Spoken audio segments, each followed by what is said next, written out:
Hello, everyone, and welcome back to another episode of Thunderstruck. As always, I am your host, Michael Wax. I'm joined, as always, along with my co host, Jake Ricker. And today we are joined by a very special guest. Our guest spent 12 years in the NHL with the Montreal Canadiens, Washington Capitals, Los Angeles Kings, and Buffalo Sabres, winning two Stanley Cups with Montreal in 1978 and 1979. After his playing career, he spent time as a color commentator for ESPN, NHL, and ABC from 1993 to 2004, as well as NBC from 2004 to 2015. He covered the 2014 Winter Olympics, was an analyst for NHL Versus, and served as the color commentator for the Winnipeg Jets, Columbus Blue Jackets, and Colorado Avalanche. And since 2015, he has been the color commentator for your Tampa Bay Lightning. Ladies and gentlemen, please welcome Brian Engblom. Michael, you're making me tired there. That's enough. Enough. It's an impressive list. We're very happy to have you. A very extensive list. Pleasure to be here. So we want to, again, thank you for coming on. And we want to start your career, because we are a Lightning-centric channel, with your decision to make the Lightning your home in 2015. You had done, as we said in the intro, work for a numerous amount of teams, numerous amount of networks. What made you want to go into broadcasting for the Lightning? How did that come about? Well, I did national broadcasting for 20-something years, and it was great. Loved it. All good. But the thing that's missing when you do that, being a former player, is you don't have that connection. You don't win and lose. And, I'm still a player at heart, and that had a lot to do with it. So it started there. I had been thinking about it for a couple of years that, if the right situation came along, I'd really like to work for a team and go through that whole process. And Tampa was the ultimate chance. It just, the timing was great. Bobby, Chief Taylor, was, going to step back a little bit and not do as much as he had been. And so when I heard about that, and he's the one that told me about it. So we were at a morning skate. I think it was in Pittsburgh, if I remember right. And that's when I first heard about it. And so I was talking to him, and I'd known him for a long time. And so when I heard, I put my name in and went, this is great. It all worked out, and it's been terrific since 2015. Love it. Well, you couldn't have picked a better team when it comes to winning and losing, as the Lightning have done some winning, which we've been blessed to see. Now, when you first came over to the Lightning, you were not with Dave Randorf, but you were with legendary Lightning broadcaster Rick Peckham, both who we've had the pleasure to having on the show as well. Now, every broadcaster has their own style, so I wanted to ask you, what kind of differences have you found broadcasting with Dave after so many years with Rick? Yeah, everybody has their own style. Certainly play-by-play guys are no different. Rick has a very classic style. That's, what got him in the Hall of Fame. It's been, a style that's been around for generations. And I think Dave has a more modern feel to it. There's a different sort of energy. It just has evolved over the years. If you went way back to guys like Danny Gallivan, in Canada, that was a very different time way back when I was playing, and way before me, for that matter. So it's evolved. They both are great. They both are wonderful to work with. I enjoy Dave, great now, and it was wonderful to work with Rick as well. A little bit different. But the main thing is they both do their homework. They both know what they're up against. They both are well prepared. They both want to know who's in, what's happening, which players are, and who are these new guys. That's the worst fear for a play-by-play guy, that somebody just showed up from the American League or whatever, and you're like, what? He's not on the list. Who is this guy? So they do the same thing as we all do, even, on the analyst side. is we're trying to get information from everybody and anybody we can before the game starts. That starts beforehand by doing your homework, by doing the reading, but then also right up until, you know, morning skate and right before the game, for that matter, when you're in the booth and, you know, the opposing team is broadcasting from the booth right next to you. So you get, you know, information, you try to get a handle on what's this guy like. First of all, it starts with, for those guys, it's like, what's the pronunciation of some of these names? And that is not fun. You know, that is really difficult. You know, all the European names and different pronunciations that can happen. Man, it's tough, and it's their nightmare. I don't have that nightmare. I play off of them, you know, and I get to cheat a little bit. I just sit back and wait, and then, you know, when I hear and find out, I can you know, kind of ease into it, and but they have to know, you know, like this, you know, the number and name recollection, and they're both terrific at it. So, being a former player going into broadcasting, one of the things that I'm curious about is you played and you saw a bunch of different play styles, whether it was the forwards, the defensemen, the coaching. How much as a broadcaster are you watching film to pick up on new styles versus relying on what you saw when you were on the ice? Well, I watch games, you know, when Mm-hmm. on off days for sure. But the game's changed a lot for us too. And you can go back to, I forget what year it was, coming out of the last lockout, which is a long time ago, is when they went to the hurry up face off. Now it's been like there for so long, I'm so used to it. But I've been doing it for a long time. You used to have a lot of information to fill in between whistles. And some games you would have a lot of time, and there'd be a lot of whistles and a lot of slow line changes and this and that. And now it's like this, you know, and the NHL wants that. The fans want that. I want that too, but it does make our job a lot more difficult. So, you know, things have evolved in a lot of different ways. The game has changed, but essentially it's still hockey. It's still, you know, you trying to get past me to score a goal or vice versa, as a team or as an individual. I still like the individual part of the game. To me, it's still a one-on-one game, and that's the way it should be. You know, you have to be better than me in a certain situation. Luck is involved sometimes, but the puck's got to go in the net, or I've got to stop you from doing it. So I still look at the game that way, structure and the systems and all that stuff. We don't really have time to break that down a whole lot. It becomes part of what you see, and just a little bit of, as the play-by-play is going on, we can go 6 or 7 minutes without a whistle. And that's why it's different than basketball, certainly different than football, way different than baseball, where, you know, it's one pitch and done, one down and done in football. That's pretty easy for those guys. I envy them sometimes. They know pretty much exactly what's going to happen and when they can talk. But for us as analysts in hockey, you can go 6 or 7 minutes and you haven't had a whistle. And some great things happen 2.5 minutes into that 7 minutes, and it's almost forgotten, but it's a big part of the game. So what has to happen for me, and what I try to do, is while it's happening, we have a talkback box right on our desk. So I'm wearing a microphone, Dave's talking, and something happens, and I'm on talking to the truck, to our producer, and the play is still going on, and Dave's still doing play-by-play. I'll go, that was a great play by Victor Hedman. The goals and assists and the penalties and all that, that's straightforward. That's easy stuff. But what we really get paid to do, what I get paid to do, if I'm doing my job well, is pick out the things that players or the team are doing.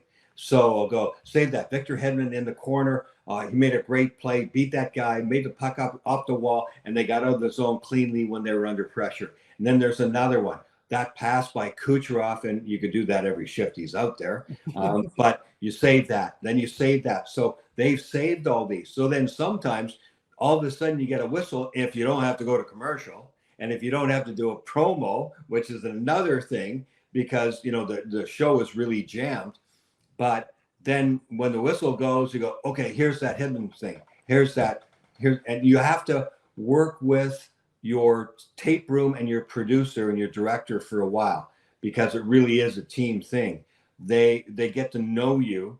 And when I first got there, after the first couple of games, Rob Aller was our original producer. He stepped aside. He hasn't been there the last couple of years. Brad Bartle's been doing it. But I remember Rob saying, "Oh man, I'm going to have to put a seatbelt on here," because he wasn't used to me, going, save that, let's do that, let's do that. So there's a lot of conversations going on behind the scenes that you have no idea about as someone watching. But we have to be ready for, and we have to make decisions between the truck, the producer, and the director, and me, that what are we going to show once the whistle blows, and what's the most important. And I don't have all the control over that by any means. The producer runs the show, and Brad Bartle does a terrific job. But that's the fun part, the unseen part of what we do. I've always maintained, as an aspiring broadcaster, that hockey is the hardest one to call, no question about it, because it's such a fast-paced game. Now, you're at a different angle more often than not than Dave is up in the booth. You're usually in between the glass doing it when you can. So I wanted to ask, what is the difference when you've been between calling those games in the booth versus being down there right at ice level? I prefer to be downstairs. I don't get to pick and choose. They tell me if I can go down there or not, whether it's at home or on the road. I'm guessing maybe 65% at home, where I can be downstairs. And the rest of the time I'm upstairs, because they sell the tickets, and, they sell the spots the other time. And I get that, it's money for the organization. On the road, I don't get to be there. When I was doing NBC and ESPN and whatever, and when we first started doing the between the benches thing, I did that a lot, and it was pretty innovative. ESPN was one of the first to do it, and it took a while, to be honest, to get used to it, because I had been used to looking from up top.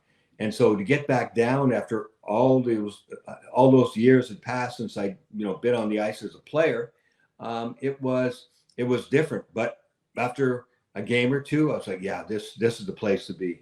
It's different. The feel is different. And I think ultimately for the game, to have the play-by-play guy upstairs who has his own view of things, because for sure, sometimes I get blocked out. There's a play that happens on the near side boards, players on the bench on either side stand up, and I get blocked out. I have to look up at the big screen in the arena or at my monitor real quick, because I can't see. But that doesn't happen that often, but it does once in a while. But the speed of the game and the feel of the game is at ice level. So having one person downstairs and the play-by-play guy upstairs, in my opinion, is by far the best way to do the game, because you get both looks. And sometimes I'll say, I didn't see that, Dave. You go, yeah, it got deflected, or this is what happened, or whatever. You just be honest with it, and you go on from there. So there's a joy to having the in between the benches broadcaster. Oh, for sure. But I do want to ask you about. It's been a long time since this happened. I want to get your perspective on it. When Sidney Crosby had a shot that hit you between the benches back in 2015, did that change at all the way that you had to be aware of your surroundings during the game, as opposed to just analyzing the play? It didn't change it. Believe me, I was aware right from the first moment I was down there. I know how quickly the puck can change direction, hit you right here, right between the eyes. It wasn't a shot. It was actually, and the reason it hit me, and I've dodged a few, is the puck was going this way in front of me, just a few feet away from the boards. And Sidney came up and redirected it on an angle that went like right up towards me. So it was going this way, and all of a sudden it was coming this way. So I turned and pulled back, and it still hit me right between the eyes. So yeah, I still remember that feeling for sure, because it's not fun. It's just that sudden donk, that hits you, and it's not fun. I started bleeding right away, and the trainers for Pittsburgh were terrific. I was working for the late Dave Strader, with the late Dave Strader at the time, and he sort of covered for me and talked about it. I didn't even know what he was saying, because my headset was off, and the Pittsburgh trainers got a hold of me, and they could see I was bleeding. So I went out, and I forget how much time. I think there was only a minute or so left in the period. So I went in, and they took me to the Pittsburgh side, because it was in Pittsburgh, and I got stitched up, and Sid came in. So I got gauze all over me. I can't see anything. The doctor's over me, and he's stitching between my eyes, and all I hear is this voice. He goes, "Brian, it's Sid." He said, "I'm really sorry." I went, "Hey," Sid, "it's all right. It wasn't your fault. He's just making a play." But it got redirected almost at a 90-degree angle. But I've had other scarier situations. Like that one did hit me, but I've had other deflections on cross ice passes that in some of the positions in between the benches, like Toronto's precarious. Like it's really, really tough spot, because there's no glass on either side. There is for us, and in most of the places between the benches on either side, there's a piece of plexiglass. In Toronto, you're open. So the players at the end of the bench are right there. Plus, there's a bit of a riser that you're standing on. So you're higher, and you're really exposed. So there's some times where guys are clearing the puck, with a slap shot out of their zone. I'm thinking, this is coming right at me. Or a cross ice pass where the guy is just snapping it. And I'm very aware, like the ice is not always completely smooth, and the puck starts to flutter and skitter like this. Those are the ones where I'm already going, if it's anywhere close to me, I'm getting back, because that could go. And I've had I don't know how many come right into the area where I am between the benches and have them go off the glass. But I'm ready, believe me. I don't want more than one hitting me. I'm reminded of that picture that went around in the Toronto game, where I think it was John Tavares, where everybody was moving back out of the way of the puck, and Tavares, he was just sitting right there, stone faced. He had seen a lot of those pucks come by him before, which I'm sure as you mentioned, you've had a lot of that experience yourself. Yeah. But you got to dodge out of the way of those. I want to ask you about your analogies, Brian. They're one of my favorite things for the Lightning broadcast. One of my favorite ones was, I can't remember the game, but it was Hedman was having a good game, and you said it's like they're playing slot machines out there. They just keep seeing sevens everywhere. So I wanted to ask you about, how do you come up with those awesome, unique analogies that you have? Whatever pops into my head. It's a fast game. Whatever the words are, but you have to work at it. I listen and I watch sports just like you guys do, but I pay attention to what they're saying. And there are a lot of times I go, "That's great." Could be a football game. And I go, "That's a great word," or "That's a great phrase." I also use golf a lot. Golf guys, especially the British, they are so good with their diction and their use of words. And sometimes I'll get my notebook out, I'll write down words or phrases and go, "That's great. That's a great description about a situation, a feeling of pressure or whatever." Because it doesn't matter what, even though it's golf, it's very different than hockey. Pressure situations are the same, whether it's football, baseball, golf, hockey, whatever. And so, yeah, sometimes I write them down. Sometimes things, I try to catalog them in the back of my mind. I certainly have made lists in the past in my notebook, and sometimes I'll go back and go, "Oh yeah, that's right. I haven't used that phrase in a while." It just refreshes my memory of vocabulary that you can use to sort of keep you fresh, and then the rest it's in the moment. So we mentioned Victor Hedman already. There have been a lot of superstar players that have been able to grace the ice for the Lightning over the past decade or so. And one of those guys is Nikita Kucherov. We want to talk a little bit about the roster as it is right now. And we're heading into the playoffs. We're less than a week away from the Lightning taking on one of the top teams in the Eastern Conference. But specifically for Kucherov, he's on a historic pace. He's breaking records, Lightning records, NHL records. What catches your eye in either practice or morning skate that separates him from the rest of the league? Everything he does. Everything he does. He is, and again, I've used this. I kept trying to find a word for him for a long time, and I've used it several times. He's maniacal. You can say he's driven. He's driven. He's intense. He's all those things. He's a maniac about detail. He's maniacal about the details, about being the absolute best, about finding a way to score a goal, to make a play, and he won't stop. He won't stop. So that's the best word still to this day that I can come up with. So he sees the game at a different level. I think we all have been able to appreciate that. There have been very few players in history.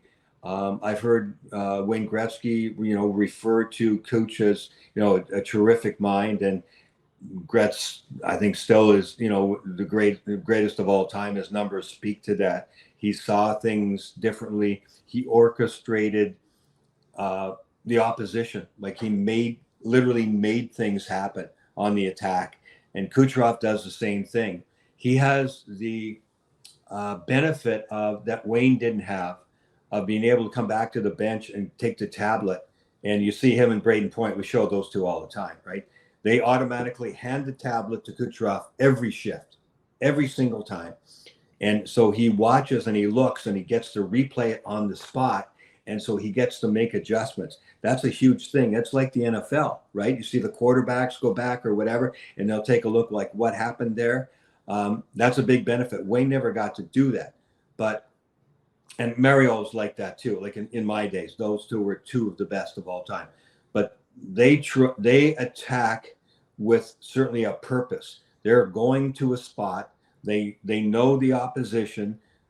Especially by halfway through the game, they've already figured out, well, you can't do that, and you can't do that, and you can't turn to the right very well. You don't have much speed.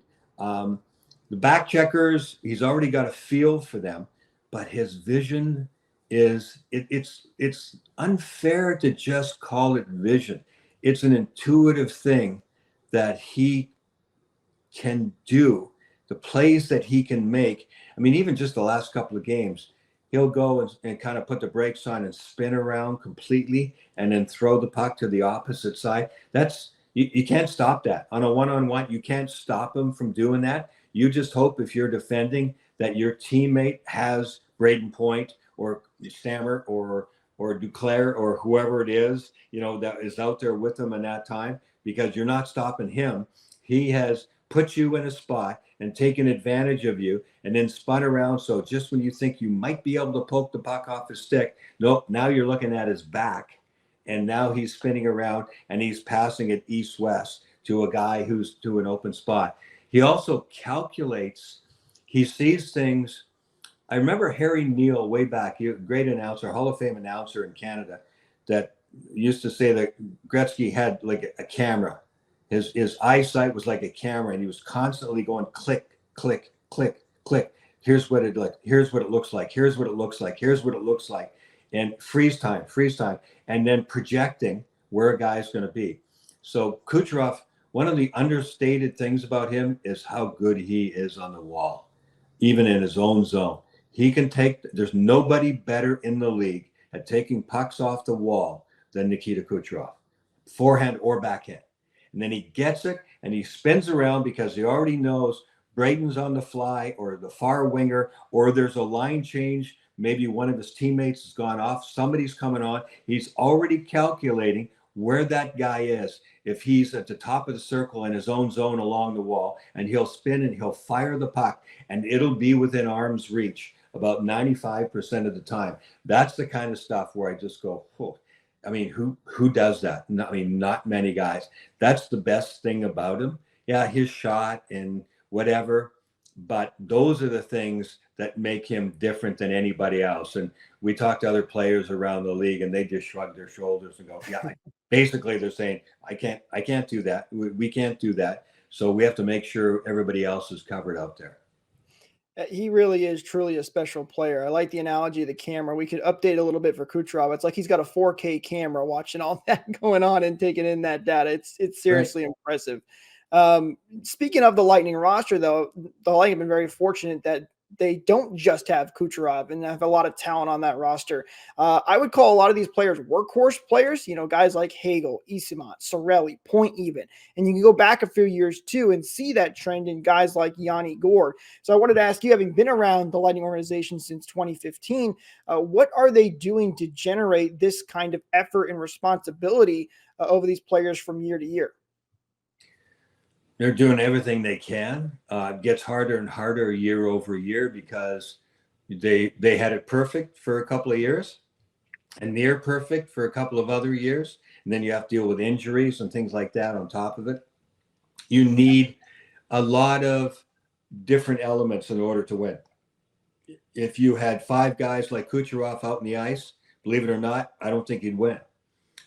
You have to have defensive guys. You have to have size. You have to have speed. You have to have guys who can pound the opposition. You have to have shot blockers. You have to have all those things. You have it, and it's intuitive at every position. Cooch does what he does. Braden Point is the transmission of the offense because he's got about a 9-speed gearbox, and he's the one that's bringing the puck up the ice, and he's like a Ferrari coming up the ice. You can hear the gears changing, as he's carrying the puck from, say, the top of the circles in his own end all the way into the other zone. And he scares the hell out of the defense on the other team because they can hear those gears changing too, and they see him coming at him. That's his great gift. Stammer with the shot, and the one-timer and the threat. And because of that threat, they have to be over close to him before he ever gets the puck. So all those elements, Victor Hedman does what he does. The great players have their own special thing that they bring to the table. So their individual threats make the other great guys player. Braden Point's speed gives room to Kucherov. Kucherov holding onto the puck forever in a crowd gives Braden Point and Stamkos great chances. Victor Hedman's ability to both offense getting into the play, shots from the point, the way he moves along the blue line on the power play to get the puck from Kucherov and slide and get it to Stammer, especially because Henny's a lefty and he's got to sort of shovel it, from getting it from Kuch from his right and shovel it and push it to Stamkos on that left wing side. That's a very difficult thing to do. And he gets it in the wheelhouse like 98% of the time. It's amazing. That's an underrated thing because most times, you would have a right-handed guy there if you really want to set up Stamkos. We were just in Washington the other day, and the great example is John Carlson, who was a tremendous defenseman. He's right-handed, and he's the one that feeds Ovechkin, who sits in the same circle as Stamkos does, and he's famous for his one-timer too. But he gets a clean, fresh look, and it's easier for Carlson to get it from that right wing side, get it and snap it over there. It gives less time to the defenseman on that side to get there and less time for the goaltender to get over to the near side post. And Stammer has an intuitive thing about him that just knows when to shoot short side or when to shoot far side. And that's what makes the power play just brilliant to watch. Over these past 9, heading into your 10th year next year, I wanted to ask maybe a bit of a retrospective question, maybe a bit of a this year question. Who is, in terms of not necessarily points, but the way that they play, the impact that they have on the team, who is someone that, whether it's by fans or media or whatever, the most underappreciated player on the Lightning?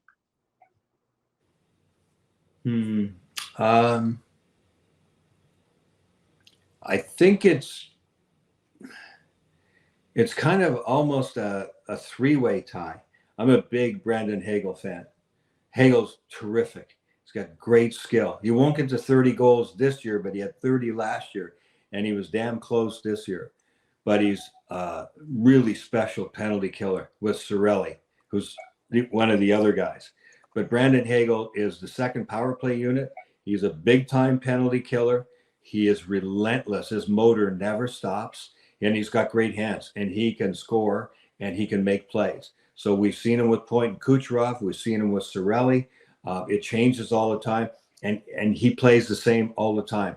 It's like no drop off. He doesn't, not one of those players that needs a great player to feed him in order to be good. He'll be good no matter what.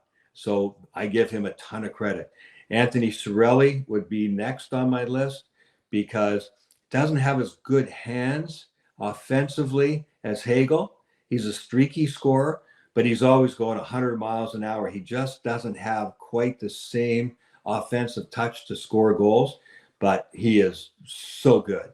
I already mentioned the penalty killing with Hagel, and that's a big thing. He gets some power play time, but it's the matchup. He's the matchup centerman. So he's the second line center who gets the dirty job in the big games and certainly in playoff series of that you're going to play against, Mitch Marner, or you're going to play against Zibanejad, or, the Rangers, whatever. You're going to be that guy. And that because he will take that job and he will do it until it's done. Like, end of story. Love that guy. The last couple of seasons, one of the reasons that Lightning had problems is some of the injuries that they had. They won the 2 cups and they had injuries even then. And Cirelli, because of the way he plays, he's always dinged up. But the last 2 years, he had a dislocated shoulder or collarbone, and he was still playing. Then he got knocked out of the lineup. And there's only so much pain you can take, but because he's always in there banging around, and he takes some heavy hits and he gives some. But when he goes down and he's at half speed, it hurts them a lot. So that's why I give him a lot of credit. And then I think Nick Paul would be, next on that list. I think he's really done a good job coming along. He's played wing with Cirelli a lot, but now that he's a third line center, ever since Duclair came to the team, and Anthony Duclair has been a lot on the first line, it's really slotted Nick Paul as a third line center. So I love that. So now you got Point, who's got 45 goals at the moment. You got Cirelli, who finally got to 20 goals for the first time. And you got Nick Paul, who's got 23 goals, and that's a career high for him. And then you got Glenn Denning as a fourth line center. He's got 10 goals, 2 away from, and his job is not to score, but 10 goals is really good for him as a fourth line center. So I really like the way the team is shaped up in that way. Brian, I'm really happy you said Brandon Hagel. We've talked about here on the Bolt Report and on RBR Lightning many times. I predicted Brandon Hagel was going to have 30 goals his first season there. And I was really excited when he hit that mark. So I'm glad you said him. He's one of my favorites as well. A little bit of an inside joke there. But all right, last thing we're going to do with you, Brian, it's the Bolt Report's lightning round. So just a quick fun questions for you. Are you ready to go? Sure. All right, let's do it. So favorite arena that you played in? Boston Garden, hands down, loved it. The old-fashioned small rink, egg-shaped corners, fans are right on top of you.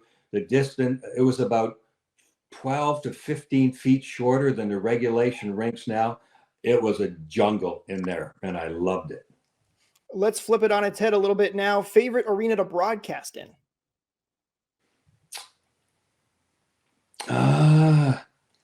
Tampa's great. I love it. It's a little bit far back from the ice. I kind of go round and round with this. There are a lot of rinks that are kind of the same in that respect. Some of them are so high up and so far back. Like Edmonton's the worst. It's crazy to me. It's a pretty new arena, and you're 50 feet from the sun there. I hate that. And you're so far back, it's really hard. But as far as the favorite ones, I think there are a lot of ones that are tied for first, but I'm very comfortable in Tampa, that's for sure. Favorite game that you've watched as a fan?